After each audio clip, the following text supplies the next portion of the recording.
أعمالنا من يهده الله فلا مضل له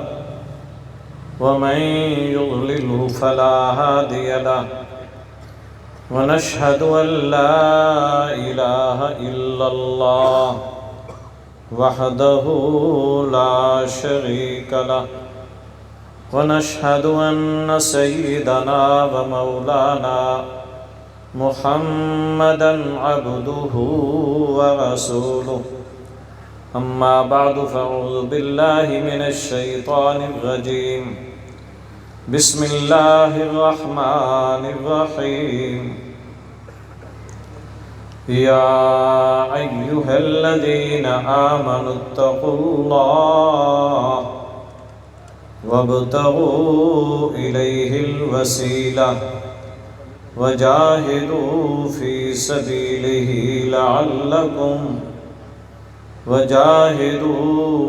سبيله لعلكم تفلحون. قال الله تبارك وتعالى في مقام آخر إنما يخشى الله من عباده العلماء. صدق الله العلي العظيم وصدق رسوله النبي الكريم. قال النبي صلى الله عليه وسلم ألا كلكم راع وكلكم مسؤول عن رعيته أو كما قال رسول الله صلی اللہ علیہ وسلم. میرے نہایت ہی قابل صد احترام ذی قدر ذی وقار سامعین محترم،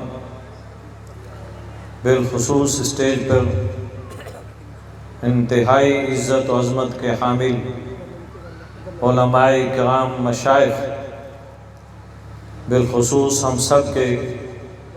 محبوب جو در حقیقت محبوب العلماء بھی ہیں اور محبوب عوام الناس بھی ہیں اور محبوب الہی بھی، حضرت شیخ مولانا ناصر الدین خاکوانی صاحب دامت فیضکم العالیہ. میرے اکابر کی روایت رہی ہے اور یہ طرز رہا ہے کہ بڑی شخصیت کے ہوتے ہوئے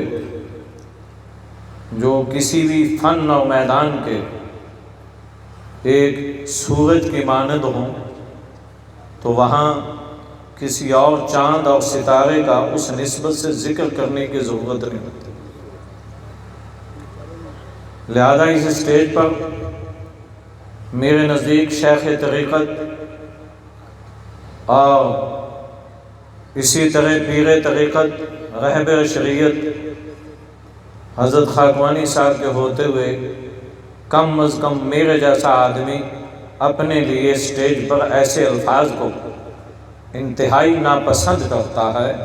اور میں اپنے آپ کو اپنے بڑوں کے سامنے ایسی نسبت کے ظہور کا اہل نہیں سمجھتا. اظہار کرنے والوں کا محبت کا شکریہ اور ان کی عقیدت اپنی جگہ پہ، لیکن میرے بڑوں کی روایت یہی رہی بس ان کے ہوتے ہوئے سورج ایک ہی اچھا لگتا ہے، چاند ایک ہی اچھا لگتا ہے، اس کے ہوتے ہوئے باقی سب اس کے ستارے ہیں.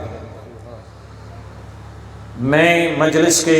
خطباء اہل سنت اور اس علاقے کی اس مجلس کے علماء کو انتہائی اس پاکیزہ عنوان پر اس مجلس کا قیام کرنا، اس پروگرام کا انعقاد کرنا اور ڈور ٹو ڈور دعوت جس خلوص سے ان حضرات نے، ان کی پوری ٹیم نے دی، اور اس کا پھل آج کا یہ مجمع وقت پہ حاضر ہونا اور اس عقیدت کے ساتھ آپ حضرات کی شرکت، یہ یقیناً میں اپنی اس پوری ٹیم کو ان کی اس محنت اور مساعی پر خراج تحسین پیش کرتا ہوں. اللہ ان کو نظر بد سے بچائے، فتنوں سے محفوظ فرمائے، مرتے دم تک اپنے بڑوں کا خادم رہنے کی توفیق عطا فرمائے، کسی ایسے فتنے سے محفوظ فرمائے جس سے کسی نظر بد لگنے کا اندیشہ ہو۔ تیسری بات، حسن نظم کا بہت بڑا دخل ایک ایسی ٹیم کا ہوتا ہے جو مجمع کے عوام الناس کو بٹھانے کی بھی رہنمائی کرے اور درجہ بدرجہ آنے والے مہمانوں کو اسی عزت و عظمت کے ساتھ اس جگہ پہ پہنچائے۔ تو میں جمعیت علماء اسلام کے سالاروں کو بھی خراج تحسین پیش کرتا ہوں، جس وقار کے ساتھ، جس ادب و احترام کے ساتھ انہوں نے پورے پنڈال پہ نظر رکھی ہوئی ہے، اور ان سالاروں کے امیر محترم اور اس پوری ٹیم کو بھی میں انتہائی عزت و عظمت کی نگاہ سے دیکھتا ہوں کہ انہوں نے اس خدمت کا حق ادا کیا ہے۔ اللہ ان کو ان مسائی میں اللہ ان کی قبول فرمائے، اور اللہ ہمہ جہت ان کو شرور و فتن سے محفوظ فرمائے، خوبیوں سے نوازے۔ اسٹیج پہ انتہائی مقتدر علماء بھی موجود ہیں، مشائخ بھی موجود ہیں۔ ہم سب کے بڑے اس وقت ملک و ملت کے عالمی مجلس تحفظ ختم نبوت کے امیر محترم حضرت کے ساتھ جب امیر نہیں تھے تو ایک اتنی عالی نسبت ان کے ساتھ خانقاہی موجود ہے، وہ خود ایک بہت بڑی نسبت کے حامل ہیں، اور سب سے بڑی حضرت کے اندر اللہ رب العزت نے جس عزت و عظمت سے ان کو اونچا اللہ نے کیا، جیسے جیسے مرتبے عہدے بڑھتے گئے، میں نے حضرت خاکوانی صاحب کو اسی طرح پھلدار درخت کی اس شاخ کی طرح جو پھلوں سے بھر جائے اور وہ شاخ زمین کو لگ جائے، جھک جائے، تو جتنے اللہ نے ان کو اونچے کرتے چلے گئے، اتنی تواضع و عاجزی انکساری اپنی اسلاف کی یاد تازہ کرتے ہوئے اتنی عاجزی انکساری سے نیچے جھکتے چلے گئے۔ اور یہی وہ چیز ہوتی ہے جو کسی انسان کو اونچا کرتی ہے۔ میں آپ سے کچھ چند ایک باتیں ایسی کہنا چاہتا ہوں۔ میں نے پہلے اپنی انتظامیہ سے، ساتھیوں سے، مولانا سے یہ بات پوچھی کہ وقت کتنا ہے۔ میں اس کا ہمیشہ خیال بھی رکھتا ہوں، کتنی ضروری بات ہو میں اسے اسی وقت چھوڑ دیتا ہوں، نظم کے تحت جو وقت دیا جائے۔ تو چونکہ مجھے رہنمائی کرنے والوں کا، ائمہ کا، علماء کا ابتدائی اختلاف ہوا، کہا گیا کہ 50 منٹ، پھر تھوڑا سا کم، لیکن 30 منٹ پہ اتفاق رائے ہو گیا کہ یہ آپ کا بنیادی حق اتنا کا ہے۔ تو میں کوشش کروں گا کہ اس وقت کی قدر کرتے ہوئے میں آپ سے کوئی 3-4 چیزیں ایسی کہہ جاؤں تاکہ آپ کی نسلیں اور آپ اپنے بچوں کو، یہاں چونکہ بہت بوڑھے لوگ بھی بیٹھے ہیں، معمر بھی بیٹھے ہیں، نوجوان بھی موجود ہیں، کم عمر بچے بھی موجود ہیں، ہم سب کے لیے اس وقت ایک بات تو آپ یہ ذہن میں رکھ لیں کہ جس عنوان پر یہ پروگرام ہے وہ ختم نبوت پر ہے۔ ختم نبوت کے سب سے پہلے محافظ، سب سے پہلے اس امت کے غیور، جن پر اللہ رب العزت نے بھی ان کی عظمت اور ان کی محبوبیت کا ذکر کیا، اصحاب رسول میں اکیلے ہیں جن کا اللہ رب العزت نے صحابی ہونے کی گواہی دی۔ لفظ صحابی ہونے کی گواہی 1,44,000 کے لگ بھگ صحابہ کی تعداد بنتی ہے، اس میں اکیلے ایک صحابی رسول ہیں جن کے صاحب ہونے کا اللہ رب العزت نے گواہی دی ہے، وہ سیدنا صدیق اکبر رضی اللہ تعالیٰ عنہ۔ آپ صلی اللہ علیہ وسلم کی صفات احادیث مبارکہ میں اللہ کے جیسے 99 ناموں کا ذکر آتا ہے، نبی پاک صلی اللہ علیہ وسلم کی صفات کو امام ترمذی نے جو جمع کیا ہے وہ تقریباً 122 صفات بنتی ہیں۔ نبی پاک صلی اللہ علیہ وسلم کے صفاتی نام، ان 122 صفاتی نام میں سب سے زیادہ محبوب نام جس کو رسول اکرم صلی اللہ علیہ وسلم اپنے لیے 6 مقامات پہ خود اپنی زبان سے فخراً ذکر کیا، اور وہ ہے خاتم النبیین۔ آپ صلی اللہ علیہ وسلم اپنے آپ کو خاتم الانبیاء، خاتم النبیین کہنے کو فخر محسوس کرتے ہیں، اور آپ صلی اللہ علیہ وسلم اس کا ذکر بھی کرتے ہیں۔ اور اس وصف پر جس زمانے میں بھی جس نے بھی ڈاکہ ڈالا، حتیٰ کہ میرے آقا کے زمانہ میں 2 اس انسانیت کے اندر انتہائی بدبودار بدنما داغ کے مسیلمہ کذاب، اسود عنسی، یہ ظاہر ہوئے، لیکن آپ صلی اللہ علیہ وسلم نے اللہ کی منشا کے مطابق اس خواہش کا اظہار کیا کہ مسیلمہ کذاب کو کیف و کردار پہنچانے کے لیے آپ صلی اللہ علیہ وسلم نے بہت بڑی بشارت کا اعلان فرمایا، ورنہ آپ صلی اللہ علیہ وسلم نے کبھی بھی کسی کو اس کو انجام تک پہنچانے کے لیے کعب بن اشرف اور یہ 2 شخص ایسے ہیں جن کے لیے آپ صلی اللہ علیہ وسلم نے اجازت دی، ورنہ میرے آقا نے کبھی کسی کو اجازت نہیں دی تھی کہ تم میرے کسی بے ادبی گستاخی کرنے والے کو تم قتل کر دو۔ آپ صلی اللہ علیہ وسلم نے صحابہ اکرام میں کسی کو اس طرح کی اجازت نہیں دی تھی۔ مسیلمہ کذاب اپنے انجام کو پہنچا،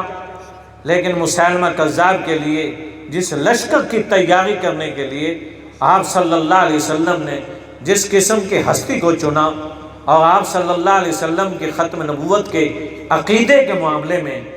جس غیرت کا مظاہرہ سیدنا صدیق اکبر رضی اللہ تعالی عنہ کرتے ہیں، اور آپ صلی اللہ علیہ وسلم کی ختم نبوت کی جس انداز کی گواہی دیتے ہیں، تو آپ کے 40 سال کی عمر سے پہلے جو 30 سال کی عمر کے دوست تھے، جو 35 سال کی عمر کے دوست تھے، مکہ کے بڑے بڑے شرفاء، انہوں نے سیدنا صدیق اکبر کو طعنہ دیا کہ تم محمد کی ایسی بات کی گواہی دیتے ہو کہ وہ کہتا ہے کہ جناب میرے اوپر نبوت اور میں ایک نبی ہوں۔ اس پر تعجب کیا کسی زمانہ میں، لیکن جب آپ صلی اللہ علیہ وسلم معراج پر گئے، اس سے زیادہ تعجب لوگوں نے کیا کہ ابوبکر کیا اب بھی اپنے دوست کی گواہی دو گے کہ وہ کہتا ہے کہ راتوں رات میں آسمانوں سے یہ سفر کر کے آ گیا ہوں؟ تو سیدنا صدیق اکبر رضی اللہ تعالیٰ عنہ نے فرمایا کہ تعجب ہے تمہاری عقلوں پر، مجھے معلوم نہیں ہے معراج کی بات کا، مجھے ابھی اطلاع، میری ملاقات نہیں ہوئی، لیکن اگر میرے محبوب نے، میرے دوست نے یہ خبر دی ہے کہ میں راتوں رات، فرمایا کہ اس کے لیے مجھے نہ تو دلیل لینے کی ضرورت ہے نہ پوچھنے کی ضرورت ہے۔ اس سے بڑی بات جب انہوں نے مجھے کہا تھا کہ میرے اوپر اللہ کی وحی آتی ہے، میں اللہ کا سچا نبی ہوں، جب میں نے اس کا اقرار کر لیا، اس کے بعد کسی قسم کی کسی چیز کے لیے مجھے اپنے محبوب سے دلیل مانگنے کی ضرورت نہیں۔ حضرت سیدنا صدیق اکبر رضی اللہ تعالیٰ عنہ کو اللہ نے یہ شرف بخشا، وہ اس میں ہمہ جہت اللہ نے انہیں اولیت عطا فرمائی۔ مختلف زمانوں میں مختلف اللہ نے لوگ پیدا کیے جو انتہائی ممتاز اور غیور، صحابہ کے بعد عقیدہ ختم نبوت کے معاملے میں سب سے زیادہ فیصلہ کن اور سب سے زیادہ حساس انسان جو تابعین میں سے ہے، وہ سیدنا امام اعظم امام ابو حنیفہ سے زیادہ کوئی حساس آدمی نہیں تھا جو عقیدہ ختم نبوت کے معاملے میں وہ فرماتے جس آدمی نے تھوڑا سا شک کر کے کوسچن بھی کر لیا، سوال بھی کر لیا، فرمایا کہ میں اس آدمی کا ایمان نہیں مانتا۔ آپ صلی اللہ علیہ وسلم پر ایمان رکھنے کے بعد وہ ختم نبوت کے معاملے میں دلیل پوچھتا ہے، کہتا ہے اور کسی شک و شبہ میں پڑتا ہے، فرمایا وہ اپنے ایمان کو تلاش کرے۔ ان سے زیادہ حساس امام اعظم امام ابو حنیفہ سے زیادہ کوئی حساس نہیں تھا۔ ہر دور میں، ہر صدی میں اللہ نے مختلف افراد پیدا کیے، حتیٰ کہ ایک زمانہ آیا اس بر عظیم کے اندر، بر صغیر کے اندر اللہ رب العزت نے ایک ایسی شخصیت کو چنا اور انہوں نے اس معاملے میں آپ صلی اللہ علیہ وسلم کے عقیدہ ختم نبوت کے معاملے میں جس انداز سے سب سے پہلے وجہ تلاش کی کہ ختم نبوت کے عقیدے کے کمزوری کہاں آ سکتی ہے، چور کو کہاں سے راستہ مل سکتا ہے، اللہ رب العزت نے اس بر عظیم کے اندر ایک ایسے آدمی کو پیدا کیا، اس نے وہ کمزوری کا راستہ بھی تلاش کیا، اس چور راستے کو بھی دیکھ لیا، اور اس چور راستے میں جب کمزوری دیکھی میرے رب نے بہرحال حضرت مجدد الافسانی شیخ احمد سرہندی کو اس کام کے لیے چنا۔ اور کمزور راستہ پتہ کب ہوتا ہے اور چور راستے سے عقیدہ ختم نبوت پہ ڈاکہ ڈالنے والا کب آتا ہے، جب منکرین حدیث یا حدیث کو شک اور شبہ کی نگاہ سے دیکھنے والے یا حدیث کو پس پش ڈالنے والا طبقہ پیدا ہوتا ہے، جنم لیتا ہے، تو اس وقت یاد رکھیے پھر نبوت اور پھر توحید، پھر یہ تمام چیزیں شکوک شبہات میں چلی جاتی ہیں۔ حضرت نے مجدد الافسانی رحمۃ اللہ علیہ، اللہ رب العزت نے مجدد صاحب سے وہ کام لیا کہ احادیث کی نسبت میں، احادیث کی حفاظت میں مجدد صاحب نے وہ کام کیا، اللہ رب العزت نے انہی کے مجدد صاحب کے ہاتھوں سے اللہ نے عالمگیر جیسے بادشاہوں کی اولادوں کو انہی کے صحبہ سے نکالا، حتیٰ کہ امام شاہ ولی اللہ دہلوی رحمۃ اللہ علیہ کے ابا شاہ عبد الرحیم دہلوی رحمۃ اللہ علیہ حضرت اسی ماحول کے اسی انجمن سے نکلتے ہوئے حضرت شاہ ولی اللہ شاہ عبد الرحیم کے گھر پیدا ہوتے ہیں۔ حضرت شاہ ولی اللہ رحمۃ اللہ علیہ نے جب دیکھا کہ جناب عقیدہ ختم نبوت پہ جناب اس کی حفاظت کس راستے سے ہو سکتی ہے، تو حضرت شاہ ولی اللہ رحمۃ اللہ علیہ فرماتے ہیں کہ جب میں روضہ رسول پہ حاضری دی، میں نے آپ صلی اللہ علیہ وسلم سے مراقبے میں کوئی 200 سوالات کیے، ان سوالات میں بڑے حساس سوالات، اس میں مستقل کتاب چھپی ہوئی ہے، ان کے سوالات بھی چھپے ہوئے ہیں، ان کے جوابات بھی چھپے ہوئے ہیں، میرے آقا نے مراقبے کی حالت میں میرے کس سوال کا جواب کیا دیا۔ فرماتے ہیں کہ اس امت کے آنے والے ایمان کی، اس امت کی سلامتی کیسے ہو سکتی ہے، حضرت شاہ صاحب فرماتے ہیں امام شاہ ولی اللہ اس امت کی اس وقت تک ان کے ایمان پہ کوئی ڈاکہ نہیں ڈال سکے گا جب تک اس امت کے دل اور دماغ میں اصحاب رسول کی عظمت باقی ہے۔ جس دن اصحاب رسول کی عظمت میں فرق آیا، حضور فرماتے ہیں جس نے صحابہ کو گالی دی اس نے مجھے گالی دی، جس نے صحابہ کو تکلیف پہنچائی اس نے مجھے تکلیف پہنچائی۔ آپ صلی اللہ علیہ وسلم صحابہ کی گالی کو صحابہ کی گالی نہیں فرماتے، فرماتے وہ مجھ محمد کو براہ راست گالی۔ اصحاب رسول آپ صلی اللہ علیہ وسلم کے شاہد ہیں، اصحاب رسول آپ صلی اللہ علیہ وسلم کی تمام چیزوں کے امین ہیں۔ صحابہ اکرام کی ذات، ان کے عقیدے میں، ان کے معاملے میں قربان جاؤں۔ حضرت امام شافعی رحمۃ اللہ علیہ سے، حضرت امام شافعی رحمۃ اللہ علیہ سے پوچھا گیا کہ حضرت عمر بن عبدالعزیز کی فضیلت زیادہ ہے، حضرت عمر بن عبدالعزیز کی فضیلت زیادہ ہے یا سیدنا امیر معاویہ رضی اللہ تعالی عنہ کی فضیلت زیادہ ہے؟ تو حضرت امام شافعی واحد آدمی ہے چاروں ائمہ میں سے جو آپ صلی اللہ علیہ وسلم سے واحد آئے، جن کا اہل قریش سے جا کر 6 نمبر پر میرے آقا سے نسب ملتا ہے، اور ان کا نام محمد ہے، ان کے ابا کا نام ادریس ہے۔ امام شافعی رحمۃ اللہ علیہ کا چہرہ سرخ ہو جاتا ہے اور یہ بات فرماتے ہیں خبردار کبھی بھی کسی صحابی کے مقابلے میں غیر صحابی کو مقابلے میں لا کے سوال کرنا، فرمایا یہ بھی ادب کے خلاف ہے، توہین ہے۔ فرمایا یہ کوئی جوڑ نہیں ہے، تم صحابی کے مقابلے میں غیر صحابی کو لاؤ، قیامت تک کے لیے غیر صحابہ کی تقوی کو، للہیت کو سب کو اکٹھا کر دو۔ فرمایا ایک صحابی کی ایمان کی حالت میں اس صحبت کا مقابلہ نہیں کر سکتی جو حضور صلی اللہ علیہ وسلم کے ساتھ، بھلے وہ نابینا صحابی ہے، ایک لمحہ حضور کے پاس بیٹھا ہے، بھلے اس کی بینا ہے، اس نے بینائی کے ساتھ ایمان کی حالت میں صحابی نے دیکھا ہے، فرمایا اس کا ایک لمحہ تیری ساری زندگی کی غیر صحابی کی عبادتوں کو جمع کر دیا جائے، فرمایا تم حضرت سیدنا امیر معاویہ کی بات کرتے ہو؟ فرمایا سیدنا امیر معاویہ جس گھوڑے کی لگام پکڑی ہے، میرا آقا سوار ہیں، فرمایا ان کے پاؤں کی دھول کے ساتھ بھی تم مقابلہ کراؤ تو غیر صحابی کا مقابلہ اس دھول کے ساتھ بھی نہیں ہو سکتا۔ جب تک میرے پیارے احادیث مبارکہ پہ آپ کا ایمان باقی ہے، احادیث مبارکہ پہ ایمان آپ کا تب باقی ہوگا بقول امام شاہ ولی اللہ کے، جب تک آپ کے دل اور دماغ میں اصحاب رسول کی عظمت باقی ہے۔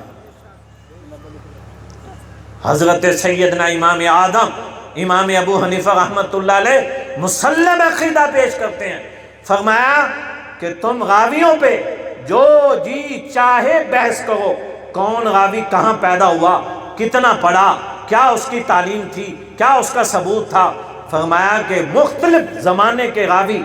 جو حدیث بیان کرتے ہیں، ولی در ولی، محدث در محدث، تم ان پہ بحث مباحثے کر سکتے ہو، لیکن یہ چلتے چلتے چلتے جب یہ بات پہنچ جائے کہ صحابی پر اور یہ کنفرم ہو جائے کہ یہ صحابی ہے، اب یہ بحث نہیں ہو سکتی کہ یہ کیسا ہے،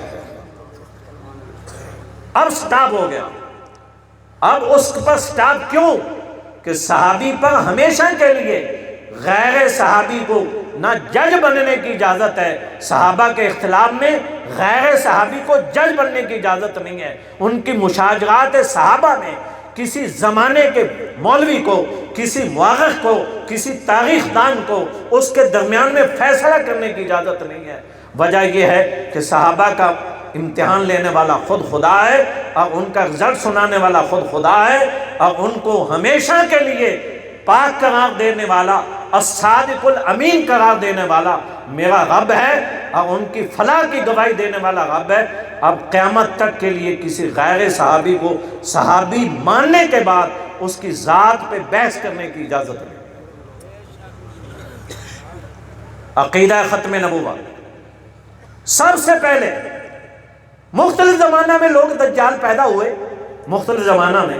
ہمارے اس بر عظیم کے اندر جس کو بر صغیر انگریز نے کہا، اس کے زمانہ میں، اس دور میں جب یہ انگریز کا خود کاشتہ پودا، جب تحریک چلی، انگریزوں کو ملک سے باہر کرنے کی، غاصبوں کو نکالنے کی بات ہوئی، تو انگریزوں کو اس بات کی ضرورت تھی کہ کسی طریقے کوئی ایسا بندہ پیدا کیا جائے، کوئی آدمی ایسا تیار کیا جائے جو یہ کہہ دے کہ جہاد اس امت کے لیے ختم ہو گیا۔ کوئی یہ کہہ دے، کوئی بندہ ایسا پیدا کیا جائے کہ جو جہاد کا انکار کر دے۔ بڑے مہینوں تک بحث چلتی رہی، ان کو ایک بے دین آدمی اور اس کی آنکھ سے کانا ہے، اسکول ٹیچر تھا، اور اس کو تلاش کرتے ہوئے اس کو لکھنے کا بڑا مغز تھا، چاہے جیسا کیسا لکھے، بہرحال اس کی اس کائنات کا بدترین انسان اس بدبو کے لیے غلام احمد قادیانی وہ چنا گیا اس کام کے لیے۔ اور جب اس کو مختلف قسم کی چیزیں ذمہ داریاں دی گئیں تو اس کی بنیاد میں یہ کام ذمہ لگایا تھا کہ ہم آپ کے لیے ساری مدد کرنے کے لیے تیار ہیں، آپ کو سیکورٹی دینے کے لیے تیار ہیں، آپ کو پروٹوکول دینے کے لیے تیار ہیں۔ اس امت کے اندر کوئی ایک ایسا فتویٰ جاری ہو جائے جس سے یہ پتہ چل جائے کہ امت سے جہاد ختم ہو گیا، جہاد ختم ہو جائے گا تو ہمیں یہاں سے کوئی نکال نہیں سکے گا، تو لہذا جہاد ختم کرنے کے لیے کوئی بندہ چاہیے۔ اس بدبخت کو جب اس قسم کی باتیں کی گئیں تو اس نے ابتدائی طور پر کہا کہ میرے لیے کچھ ایسی چیزیں ظاہر کرنا ضروری ہوگا، لوگ عوام مانیں گے نہیں، میں اپنے آپ کو ابتدائی طور پر مہدی کہوں، پھر جناب میں عیسیٰ کی طرف لے جاؤں، حتیٰ کہ میں کچھ شاخیں بنا کے میں نبوت کا کوئی فروعی کوئی دوسرا نبی ہونے کا دعویٰ کروں، حتیٰ کہ ایک سٹیج آ گئی کہ جب تک میں نبوت کا دعویٰ نہ کروں اور تم میری حفاظت نہ کرو لوگ نہیں چھوڑیں گے، چونکہ جہاد نبی کا آخر زمانے کا دیا ہوا ہے، اس کو غیر نبی کوئی نہیں کر سکتا۔ تو جب تک میں اپنی ڈگری نبوت والی وہ ظاہر نہیں کروں گا تو جہاد کو ختم کرنے کی میرے پاس کوئی ذریعہ نہیں ہے۔ انہوں نے کہا کہ ڈگری بنانا کہنا تیرا کام ہے، پیچھے سپورٹ کرنا ہمارا کام ہے۔ اب جناب یہ خود کاشتہ جو پودا ہم انگریز کا کہتے ہیں وہ اس بنیاد پہ کہتے ہیں۔ قربان جاؤں میں لدھیانہ کے علماء پر جن کو 140 سال ہو گئے جس نے اس دشمن کو بھانپا اور اس کو سب سے پہلے اس کی تحریروں کو بھانپا، اور لدھیانہ کے علماء نے اس کو سب سے زیادہ اس کی اس بدبودار تحریروں کو پڑھنے کے بعد اس کے بارے میں غیر مسلم ہونے کا اور اس کو قادیانی کو اور اس کو بے ایمان کہنے کا لدھیانہ کے علماء نے جب حضرت گنگوئی کے پاس یہ معاملہ گیا تو گنگو حضرت قطب الارشاد حضرت گنگوئی، حجت الاسلام حضرت نانوتوی، ان کے بعد حضرت شیخ الہند، اس کے بعد حضرت مدنی اور پوری ٹیم شیخ الہند کی اولاد وانی، اللہ رب العزت نے اس خدمت پر معمور فرما دی جو آغاز تو دشمن کو بھانپنے کا لدھیانہ کے علماء نے کیا، لیکن اس کی پشت پنائی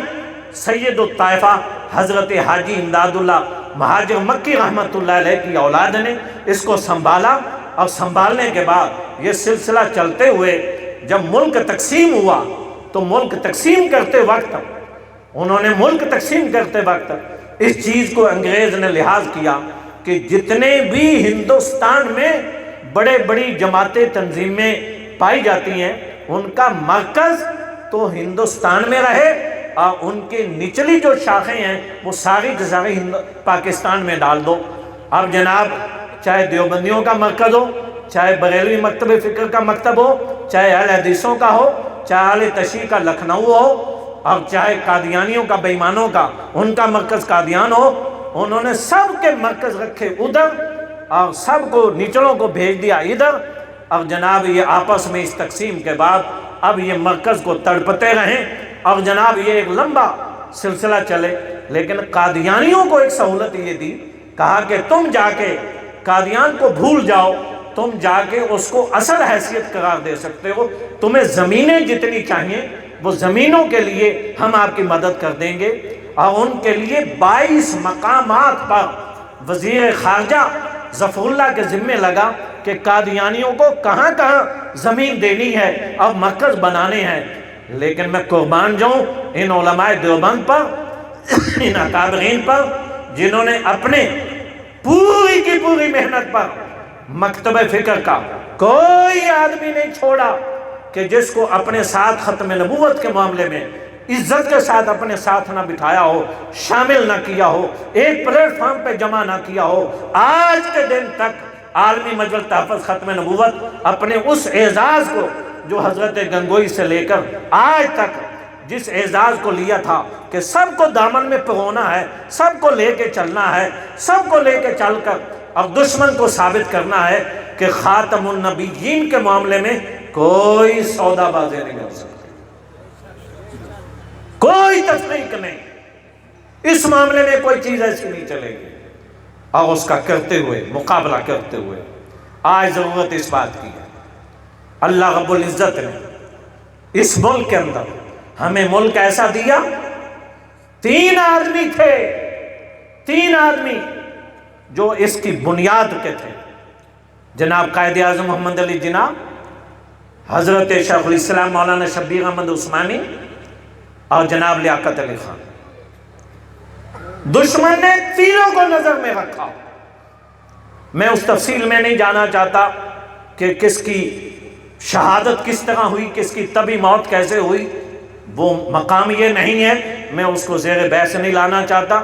لیکن تینوں بڑے تھوڑی مدت کے اندر، پہلا وزیر اعظم لیاقت علی قتل کر دیا گیا، جناب بانی پاکستان زیارت کے علاقے میں ایک ایسی بیماری ہے، ایک ایسی تکلیف کی حالت میں جن کا اس زمانے میں جو وقت پر جو صحیح علاج ملنا چاہیے تھا اس کو علاج نہ ملا، بہرحال موت ہونی تھی، موت ہو گئی۔ حضرت مولانا شبیر احمد عثمانی کا وقت پہ انتقال ہو گیا۔ جب 3 برج جو ملک لا الہ الا اللہ کے نام پہ بنا جب ہٹا دیے گئے،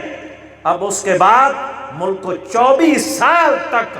بغیر قانون آئین کے رکھا گیا۔ بغیر قانون آئین کے 24 سال کے بعد 1974 میں اللہ رب العزت حضرت مولانا غلام غوث ہزاروی، حضرت لاہوری، حضرت مفکر اسلام حضرت مفتی محمود رحمۃ اللہ علیہ، اللہ ان کے قبول پر کروڑوں رحمتیں نازل فرمائے، جنہوں نے انتھک محنت کر کے اپنے پوری مذہبی ٹیم کو، پاکستان کی ٹیم کو اپنے ساتھ ملا کے پارلیمنٹ کی کئی دنوں کی، ہفتوں کی بحث مباحثہ کے بعد، حتیٰ کہ اس بے ایمان کو، اس کے نمائندہ قادیانی کو پارلیمنٹ میں لا کر سب کے سامنے آخری اس بات پر، مجھ سے پہلے صبح پنجاب کے جماعت اسلامی کے نمائندے ایک جملہ فرما رہے تھے، اور وہ کہہ رہے تھے کہ ہم نے انہیں کافر نہیں کہا، انہوں نے خود ہی اپنے آپ کو کفر کی طرف لے گئے۔ کوئی شک نہیں، یاد رکھیے وہ کافر کیسے بنے، کافر بننے کا انہوں نے انداز کون سا پڑا؟ پارلیمنٹ میں کئی ہفتوں کی بحث کے بعد حضرت مفتی صاحب نے آخر میں ایک ہی سوال کیا، جس پر ہوائیاں اڑ گئی پارلیمنٹ کے لوگوں کی، جناب مرحوم بھٹو کے اسی وقت پاؤں تلے زمین نکل گئی جب وہ مفتی صاحب نے سوال کیا، اور قادیانی سے اس سے جواب چاہا، کہا کہ اس سے پوچھو کہ جو مرزا غلام احمد قادیانی کو نبی نہیں مانتا، اس کے بارے میں تمہارا کیا خیال ہے؟ سوال حضرت مفتی صاحب نے اس سے یہ کیا کہ جو مرزا غلام احمد قادیانی کو نبی نہیں مانتا، تم یہ بتاؤ کہ مرزے نے، جو اس پر ایمان نہیں رکھتا، مرزے نے خود کیا کہا ہے کہ اس کے بارے میں تم کیا کہتے ہو؟ ہم آپ کو کافر کہنا نہ کہنا وہ بعد میں فیصلہ کریں گے، ابھی آپ ذرا یہ بتلائیے کہ آپ ان کے بارے میں کیا کہتے ہیں۔ اس نے ہمیں جس انداز کا غلیظ لفظ کہا اور جس طرح کا وہ لفظ کہا، اور وہ ہم سوچ نہیں سکتے، اس نے کہا کہ ہم اس کو کافروں میں بدترین کافر کہتے ہیں جو غلام احمد قادیانی پہ ایمان نہیں رکھتا۔ تو مفتی صاحب نے پارلیمنٹ کے لوگوں کو کہا تم سارے کے سارے بتاؤ کہ جناب یہ جو تمہیں کہہ رہا ہے، اس نے تمہیں جو کہا ہے، تم سب کو کیا کہا ہے، تم بتلاؤ اس وقت تم مسلمان ہو یا کافر ہو۔ تو جب اس نے سب کو کافر کہا تو اسی وقت پارلیمنٹ کے لوگوں نے کہا کہ جو اتنے ہفتوں سے شک پڑ رہا تھا اور جناب اس سے بحث باسا ہو رہا تھا، تیرے ایک جملے نے مسئلہ حل کر دیا، یہ آج رات ہی فیصلہ ہو جائے گا اور کل انشاءاللہ اعلان ہو جائے گا، اور ہم بتا دیں گے اس بے ایمان کے بارے میں۔ میں اس چیز کا اپنے نوجوان کا کبھی قائل نہیں ہوں کہ مرزے کے بارے میں کبھی نبوت پر بحث ہو۔ اگر ہمارا کوئی مسلمان کسی مرزائی سے، کسی نوجوان سے یہ بحث کرتا ہے کہ مرزا نبی ہے یا نہیں، یہ آپ کے ایمان پر 1000 درجے شک اور شبہ کی یہ علامت ہے۔ آپ اس پہ بحث نہیں کریں کبھی وہ نبی ہے یا نہیں، آپ اس پہ کبھی سوال نہ کریں کہ جناب وہ صحابی ہے یا نہیں، آپ کبھی یہ مت سوال کریں وہ ولی ہے یا نہیں۔ آپ مرزائی سے، وہ اسکول کا اسٹوڈنٹ ہو، کالج کا ہو، مرزے کا کوئی خاص ہو، پروفیسر ہو، کتنا بڑا پڑھا لکھا ہو، آپ جب کبھی بھی سوال کریں، آپ ایک ہی زندگی میں کوسچن کریں اور اس کا سوال ان سے جواب لے۔ جس دن وہ جواب یہ دے لیں ہم ان کو سچا مان لیں۔ وہ صرف اتنا بتا دیں کہ مرزا غلام احمد قادیانی عام معاشرے کا ایک عام شریف آدمی بھی تھا یا نہیں تھا، بس یہ اتنی کی بات بتاؤ کہ اگر وہ ثابت کر دیں کہ وہ معاشرے کا عام شریف آدمی تھا، ایک نارمل آدمی تھا، اگر وہ ثابت کر دیں، ہم اگلی بحثیں تو پھر بعد کی کھلیں گی۔ صرف یہ ایک کوسچن جو ہے وہ ان سے مرتے دم تک یہ سوال ہے، مرزائی کی موت ہو سکتی ہے، سارے بحثیں آپ سے کرے گا، حضرت عیسیٰ پہ بحثیں کرے گا، نزول عیسیٰ پہ بحثیں کرے گا، لیکن بھاگے گا تو وہ مرزائی کے بارے میں، مرزے کی کریکٹر پر بھاگے گا۔ جو آدمی یہ کہے میرے اوپر وحی آتی ہے اور میری حالت یہ ہے وحی پر آتی ہے کہ بعض دفعہ مجھے شعور نہیں رہتا کہ میں کہیں بھی جنگل میں استنجے کے لیے جاؤں تو مجھے یہ پتہ نہیں چلتا کہ جنگل میں مٹی پہ گڑ کا ڈھیلا رکھا ہے یا گندگی کا کوئی ڈھیلا رکھا ہے، میں یہ تمیز نہیں کر سکتا کہ گڑ ہے یا گندگی کا ڈھیلا ہے۔ جس آدمی کے دماغ کا یہ حال ہے، آپ مجھے بتائیں اس کے بارے میں آپ نبی ہونے کی بات کریں گے؟ کیا اس کے بارے میں ولی ہونے کی بات کریں گے؟ اس پر سوال کرنے کی ضرورت نہیں ہے۔ آپ اپنے بچوں کو اس راستے پہ ڈالیے۔ اگر آپ کے بچے میں رسول اللہ صلی اللہ علیہ وسلم کی سیرت کا نقشہ چھپ گیا ہے، بقول حافظ ضامن شہید رحمۃ اللہ علیہ کے، انہوں نے بڑا پیارا جملہ کہا۔ حافظ ضامن شہید کو جانتے ہو کون تھے؟ نہیں جانتے ہو۔ حافظ ضامن شہید رحمۃ اللہ علیہ حضرت سید الطائفہ حضرت حاجی امداد اللہ مہاجر مکی رحمۃ اللہ علیہ کے پیر بھائی تھے، ان کے پیر بھائی تھے، اور حضرت گنگوئی رحمۃ اللہ علیہ اپنے روحانی چچا فرماتے تھے حافظ ضامن شہید رحمۃ اللہ علیہ۔ ان کی عادت مبارکہ تھی کہ جب بھی گفتگو کرتے اپنے اکابر اپنے علماء کا تذکرہ خوب کرتے، ان کے تقوی ان کے للہیت کی باتیں بیان کرتے۔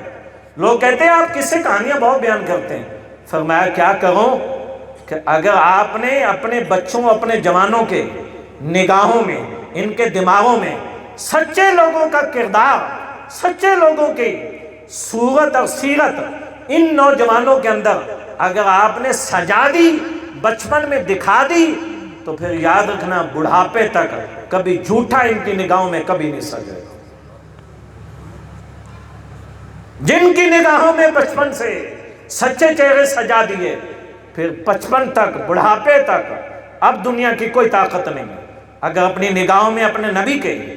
شناخت دل میں چھاپ لی، اپنے نبی کے صحابہ کی چھاپ لی، اور آپ نے ان اولیاء اکرام جنہوں نے صحابہ کی زندگی کو، رسول اللہ کی زندگی کو اوڑھنا بچھونا بنایا، تو یاد رکھیے کبھی آپ کے بچے پہ ایمان پہ کوئی ڈاکہ نہیں ڈال سکتا۔ ہمارے اوپر ڈاکے اسی وقت پڑتے ہیں جب ہم اپنے نبی کو نہیں جانتے، جب ہم صحابہ کو نہیں جانتے، جب ہم اہل بیت کو نہیں جانتے، جب ہم اپنے بزرگوں کو بھول چکے۔ شاہ عبد القادر صاحب غیب پوری رحمۃ اللہ علیہ کے لیے سیرت پر حضرت علی میاں خان کتاب لکھ کے لائے سمانے عمری، سید ابو الحسن ندوی رحمۃ اللہ علیہ، اور فرمایا کہ حضرت ذرا چیک کر لیجیے، جناب کے اوپر احوال لکھیں۔ تو حضرت شاہ عبد القادر صاحب کے مجاہدین میں سے، بڑے مجاہدین میں سے مولانا علی میاں تھے، تو فرمانے لگے میاں مولانا علی میاں ہماری کیا سمانی عمریاں لکھتے ہو، لوگوں کو صحابہ پڑھاؤ، صحابہ کی زندگیاں پڑھاؤ، ہماری زندگیاں پڑھانے کی ضرورت نہیں ہے، ہمارا عمل جب تک صحابہ کے مطابق ہے یہ ہمارے ایمان کے لیے، ہماری شناخت کے لیے کافی ہے۔ سبحانک اللہم و بحمدک اشہد ان لا الہ الا انت استغفرک و اتوب الیک۔ آخر میں پھر اپنے ان نوجوانوں کو اور ان کے اتنے حسن نظم پر اور اس پاکیزہ عنوان پر اتنا کامیاب پروگرام کرنے پر مبارکباد پیش کرتا ہوں۔ السلام علیکم ورحمۃ اللہ۔